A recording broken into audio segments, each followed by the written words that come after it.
Bonjour à Bajour, c'est GouffHD.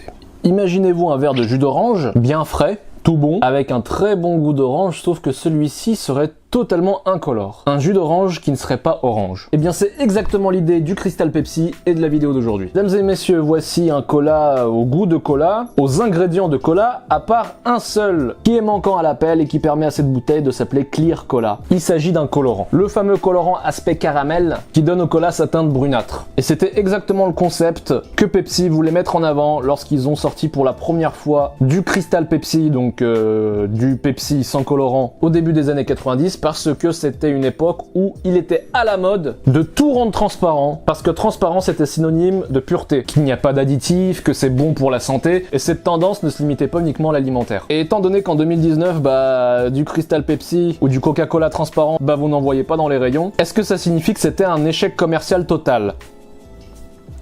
Pas au début. Pas au début. À sa sortie, le Crystal Pepsi a très bien marché, mais les ventes se sont assez vite effondrées pour deux raisons. Ça a bien marché au début parce que tout comme moi et tout comme vous qui êtes en train de regarder cette vidéo, on a cette curiosité de goûter et de voir ce que ça donne. Mais rappelez-vous l'exemple que je vous ai donné en début de vidéo concernant le jus d'orange. Imaginez boire un liquide totalement translucide, totalement transparent, avec le goût du jus d'orange, avec l'odeur d'un jus d'orange, toutes les sensations que vous rappelle le jus d'orange, hormis sa couleur qui serait manquante.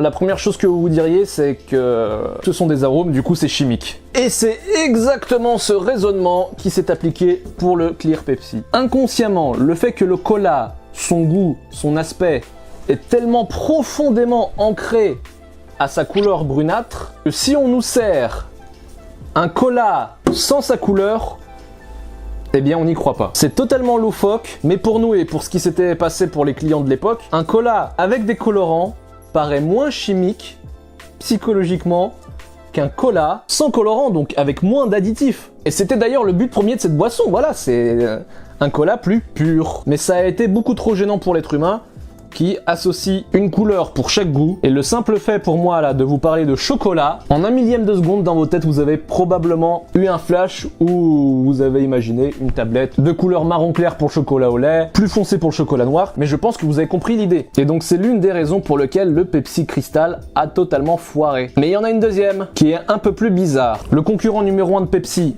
c'est Coca-Cola, et quand Coca a vu que Pepsi sortait du cola décoloré, ils ont vite paniqué et ils ont sorti leur propre boisson, leur propre cola décoloré, mais non pas pour concurrencer Pepsi, ce qui serait plutôt logique, mais pour discréditer le concept du Clear Cola. Dans le sens où le produit concurrent qu'ils ont sorti, le Tabs Clear, était un cola transparent, comme les Pepsi, mais qui ne portait surtout pas le nom du Coca, parce que l'unique but du Tabs Clear était de faire des campagnes de pub dégradantes et pas claires pour brouiller le plus possible les consommateurs sur ce qu'est le Clear Cola. Est-ce que c'est une boisson sans sucre? Est-ce qu'il y a des impacts sur la santé? Est-ce que c'est un alicament? Au point que les clients ont fini par ne plus rien y comprendre et ont totalement abandonné l'idée de boire et d'acheter du Clear Cola. Que ce soit celui de Coca-Cola Company ou celui de Pepsi. Et c'est là qu'on peut se poser la question, mais pourquoi Coca-Cola veut à tout prix tuer le concept du Clear Cola, alors que ça leur ferait produire une boisson moins chère vu qu'il y a moins d'additifs?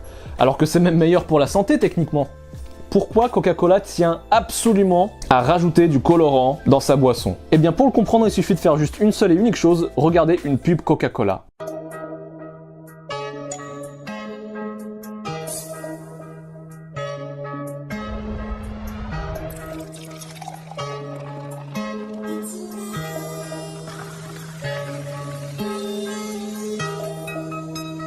Vous l'avez? Maintenant, imaginez la même chose avec du liquide translucide.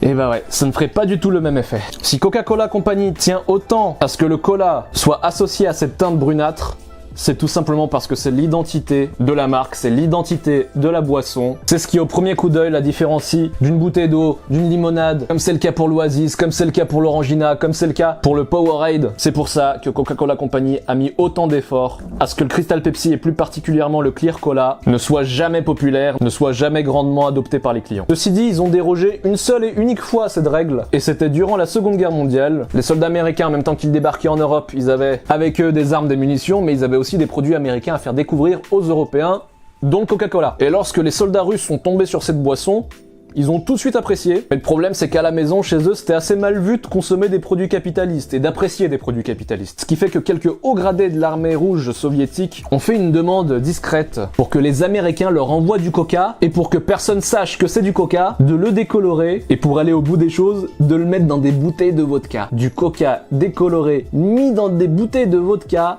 pour les envoyer en Russie, pour que ceux qui apprécient la boisson là-bas puissent faire genre que c'est de la vodka qu'ils boivent, alors qu'en réalité, c'est du coca décoloré. Et je dis bien décoloré. Parce que autant maintenant, dans la recette contemporaine du coca, on rajoute du colorant, autant à l'époque, c'était sa couleur naturelle à cette boisson. Mais bon, cette contrebande de white coke, comme on l'appelait, elle a pas duré longtemps, puisque l'Union soviétique avait officiellement adopté le Pepsi comme seul distributeur autorisé de cola en Union soviétique. J'ai fait une vidéo là-dessus, concernant l'histoire d'amour entre les communistes et l'un des seuls produits capitalistes qu'ils ont autorisé sur leur territoire. Mais depuis, Coca-Cola Company ne souhaitait qu'une seule et unique chose, voir ce concept de clear cola disparaître de la surface de la Terre. Alors, concernant cette bouteille, est-ce que c'est rare? Oui et non, parce que comme je vous l'ai dit, c'est un produit qui était sorti au début des années 90 et qui a fait un flop et qui officiellement a été arrêté de mise en production après. Mais tous les 2 ou 3 ans, Pepsi fait pour ses fans des rééditions du Crystal Pepsi justement. Et à chaque fois, ils font une annonce en mode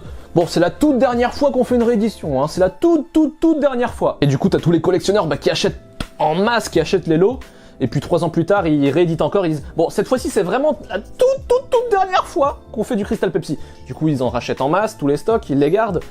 Ce qui fait qu'au final, vu que tous les 2 ou 3 ans c'est la toute dernière fois qu'ils font des rééditions de Crystal Pepsi, on peut en trouver assez facilement chez les collectionneurs, mais surtout en Amérique du Nord. Et celui-là, il est pas trop vieux puisqu'il s'agit d'une réédition américaine de 2016. Elle a plus ou moins 5 ans. Donc c'est parti, goûtons ce breuvage, comparons-le au Pepsi avec son colorant, et voyons si ça va me faire un choc de boire un cola qui n'en a pas la couleur. Test du niveau de bulle.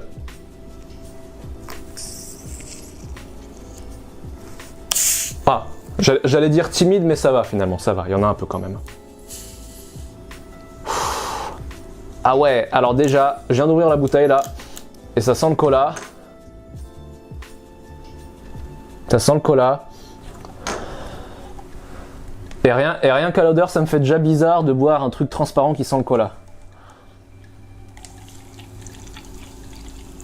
Oh bah ça va, je pensais qu'au bout de 5 ans, dans une bouteille plastique, il n'y aurait plus de bulles, mais ça passe, hein. Elle s'est bien conservée. Et à côté, le Pepsi normal, ouais, lui... il tabasse un peu plus quand même à l'ouverture. Voilà. Et bah dites-vous que théoriquement sur le papier, les 2 verres que vous voyez là, ils ont exactement le même goût. Et pourtant, ce verre-là me paraît plus naturel. Parce que c'est cette couleur que j'associe à cette odeur. D'ailleurs, en parlant d'odeur, est-ce que la différence est flagrante entre les deux?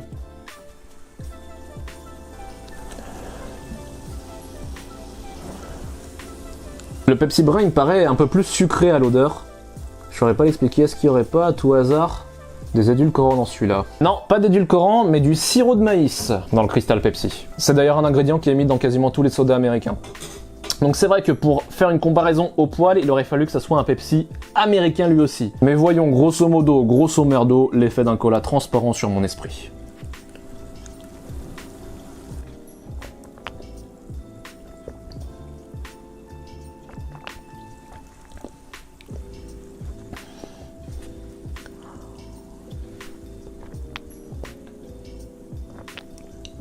J'aime pas du tout.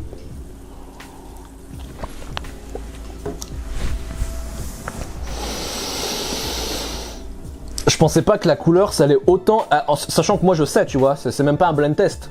Je pensais pas que la couleur allait avoir autant d'impact sur le goût. Parce que les premières secondes, je me dis que je suis en train de boire quelque chose d'archi chimique, de totalement dégueulasse. Puis en me concentrant un tout petit peu, je remets mes idées dans l'ordre et en effet, c'est bel et bien le goût d'un cola. Par rapport au brun.